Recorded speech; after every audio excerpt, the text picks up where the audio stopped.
Oke, assalamualaikum warahmatullahi wabarakatuh. Salam sejahtera buat kalian semua. Semoga kalian semua yang lagi nontonin video gini sehat-sehat dimanapun kalian berada. Dan seperti yang lagi lo lihat, ini ada tulisan, ada gambar iPhone SE 2020 XE Inter 64GB harganya 2.500.000. Mungkin kalau ditawar bisa dapat 2,2 atau 2,3, tergantung kalian gimana nawar dan tergantung kondisinya masih lengkap atau tidak, atau ada yang rusak sedikit-sedikit.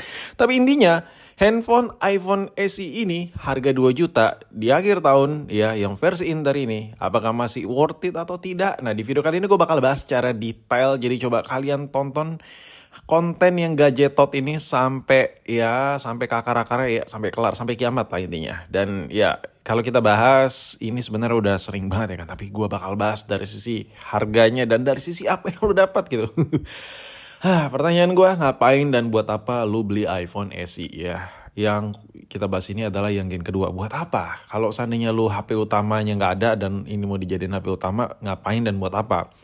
Kalau sekiranya lu butuh banget iPhone, saran gue mendingan yang lain aja. Atau lu ngumpulin duit dulu. Kenapa? Karena yang versi Inter ini, harga jual udah pasti turun kalau lu jual, kalau lu pakai sekitar setahunan. Dan yang paling gak enak, baterainya kecil. Ini udah fix no debat, lu gak bisa diusik ya. Lu mau ganti baterai double power, gimana pun baterainya kecil ya kan. Nah, untuk dimensi layar ya, memang orang banyak bilang ini masih dapat updatean iOS terbaru, bla bla bla bla. Enggak, no. Itu menurut gua update iOS 18 di iPhone SE itu lebih dari kata gimmick sih menurut gua. Kenapa? Karena ya yang lu dapat hanya penambahan fitur dikit aja, dan selebihnya yang lu dapat itu di iOS 18 adalah pengaturan tema yang lebih luas. Lebih ke itu aja, dan itu nambah beban di iPhone SE lu. Kalau iPhone SE lu nambah beban, baterainya tambah boros. Nah, saran gua kalau lu mampu beli SE, udahlah lu nambah duit kayak gopek lagi, sedikit lagi ya kan, anjay. Sorry, gua lagi sambil ngirup iBond sambil konten. Nah, intinya gini, lu beli iPhone SE untuk HP pertama, menurut gue udah gak worth it cuy. Mendingan lu ngumpulin duit sedikit, lu beli Android aja kayak harga 3 juta, yang second gak apa-apa, tapi tahun yang baru. Contohnya kayak lagi gue pegang ini Poco X6 ini jauh lah dari kata tidak enak gitu. Memang some point ya, beberapa poin si S itu menang ya kan, skor tutup, kamera, bla bla bla, tapi tipis ya. Selebihnya lu bakal ngerasain kesusahan pakai iPhone SE. Karena di tengah di tengah aplikasi-aplikasi, di tengah gempuran aplikasi-aplikasi yang udah full view, menganut sistem full view semua, iPhone SE itu pakai home button. Jadi bentar-bentar main game gambarnya terlalu kecil. Itu udah pasti boy, udah pasti ya. Saran gue mendingan beli Android yang gede-gede, dan Android itu lu bisa bebas banget pilih kayak mau belakangnya polosan, mau ada ala-ala keramik mahal kayak di rumah gue yang kayak gini ya kan, tuh ada kayak gila sih, ukiran-ukiran yang berbeda lah. Dan kameranya maupun bagian, wah gila, bagian layar apalagi gitu. Lu bisa dapat yang bezel-less, yang tipis gitu.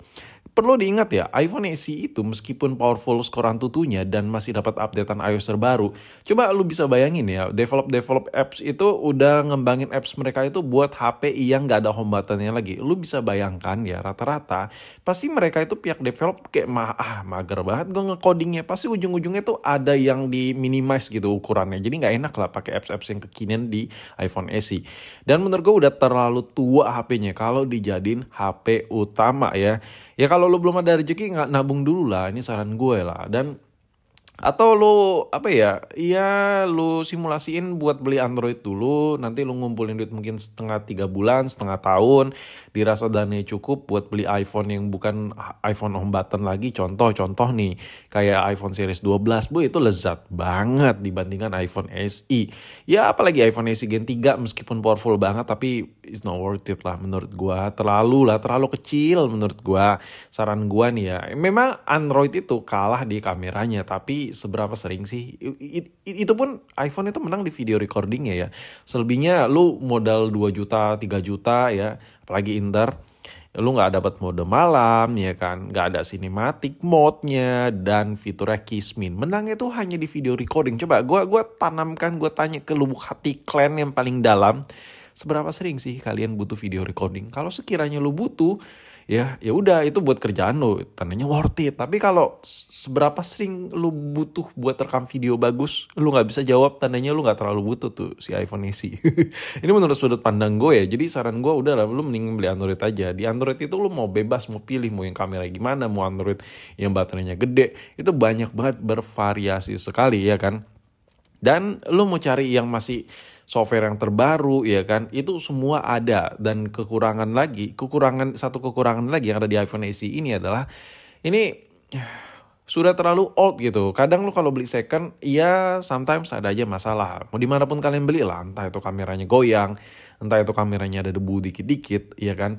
Ya meskipun kamera powerful, tapi kalian harus mikirkan ke situ juga. Misalnya lu ngumpulin duit misalnya setengah tahun atau lu pinjol ya kan. Let's say lu ambil SE ini dan ketika bermasalah ya karena second dan karena udah terlalu tua, ada aja masalah yang tidak lu bisa bayangkan gitu. Jadi menurut gua prefer mending beli iPhone yang lebih baru lah kalau lo mau beli iPhone. Saran gue ya, itu saran gue buat HP utama. Tapi kalau buat HP kedua, ini worth it sih iPhone SE ini versi gue ya. Nanti gue bakal coba buat video terpisah lah, worth it apa sih si iPhone SE 2020 ini. Tapi gue bakal coba pakai dulu sekitar ya mungkin 1 mingguan kali ya. Nanti gue bakal upload ya, gue bakal rilis video terbaru gue mengenai iOS 18 di iPhone SE Gen kedua ini. Untuk di konten ini gue hanya bisa ngebacot bahwa kalau lu pengen jadiin handphone utama tapi lu dananya kayak ya udah kentang banget sih gue, kayak ya udah sih gue ambil ya sih, ya udah sih. Sorry lagi ngelem soalnya. Aduh, iPhone nikmat banget. Nah intinya gini loh, baterainya ini menurut gue kayak kurang gitu, kayak ya there is nothing you can, ya nggak bisa lu andalin lah dengan baterai sekecil ini. Lu gini loh, lu mau ngebandel nih beli si iPhone SE ini, lu mau beli baterai baru sekalipun tetap aja boros gitu, apalagi iOS 18 gitu, udah makin beban banget itu baterainya. Jadi menurut gue ya udahlah gitu. Ya saran gue ya, kalau lo mau baterai awet juga banyak Android yang murah meriah gitu ya kan. Gini loh, kalau ada orang bilang, tapi kan iPhone baterainya irit gini. Banyak orang yang tidak menyadari kenapa Android itu baterai lebih besar, tapi terkadang terkesan lebih boros karena mereka pakai dual SIM. Kalau lu coba pakai iPhone SE single SIM, begitu Android juga lu pakai single SIM, sama-sama irit, bahkan Android lebih irit ya kan. Karena lu masih bisa menjamin baterai-baterai yang dipakai di handphone Android itu banyak yang masih orian. Kalau iPhone SE ini lu ganti baterai udah fix KW. Kalau Android lu ganti baterai, banyak jual yang orian di Indonesia. Jadi menurut gue ya, banyak banget kekurangan yang harus kalian pikirin kalau mau beli iPhone SE Gen kedua ini.